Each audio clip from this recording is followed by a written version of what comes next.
Assalamualaikum warahmatullahi wabarakatuh. Salam Tabi Butanov, jumpa lagi dengan saya Hendra DJ Damopoli dalam catatan HD, catatan halaman demokrasi edisi April 2024. Dan kali ini kita akan membahas sebuah tema yang lagi hangat, yakni membaca peta politik dan arah koalisi partai politik menuju pemilu kepala daerah serentak tahun 2024 di Sulawesi Utara. Dan bagaimana kemudian tarikan kepentingan Pilgub itu berpengaruh terhadap bangunan komunikasi dan arah peta koalisi di level pilkada bupati, wakil bupati, wali kota di Bolaang Mongondo Raya.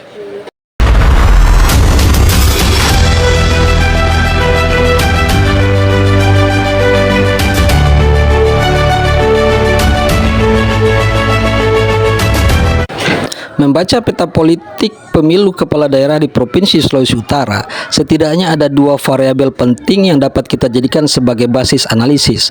Yang pertama adalah data perolehan kursi parlemen pemilu legislatif 2024, terutama pada level DPRD Provinsi Sulawesi Utara dan kabupaten kota. Yang kedua adalah membaca dinamika politik pada saat pelaksanaan Pilpres, bagaimana pola komunikasi dan konstruksi bangunan koalisi partai politik pengusung calon presiden dan wakil presiden.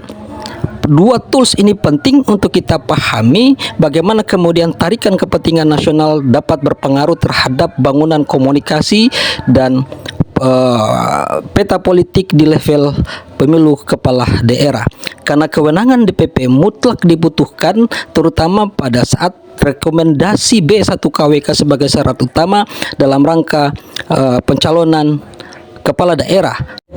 Nah, berdasarkan data rekapitulasi KPU, ada 9 partai politik yang kemudian mengisi 45 kursi DPRD Provinsi Sulawesi Utara. Partai tersebut adalah PDIP dengan 19 kursi, Golkar dengan 6 kursi, Demokrat 6 kursi, Nasdem 6 kursi, Gerindra 4 kursi, PKB 1 kursi, PSI 1 kursi, PKS 1 kursi, dan Perindo 1 kursi. Berdasarkan regulasi, untuk dapat mengusung calon gubernur dan wakil gubernur minimal memenuhi 20% perolehan kursi di parlemen, 20% dari 45 kursi DPRD Provinsi Sulawesi Utara, maka partai politik tersebut harus memiliki paling sedikit 9 kursi untuk dapat mengusung pasangan calon gubernur dan wakil gubernur. Maka PDIP adalah partai politik, satu-satunya partai politik yang siap tarung dengan 19 kursi yang diraih.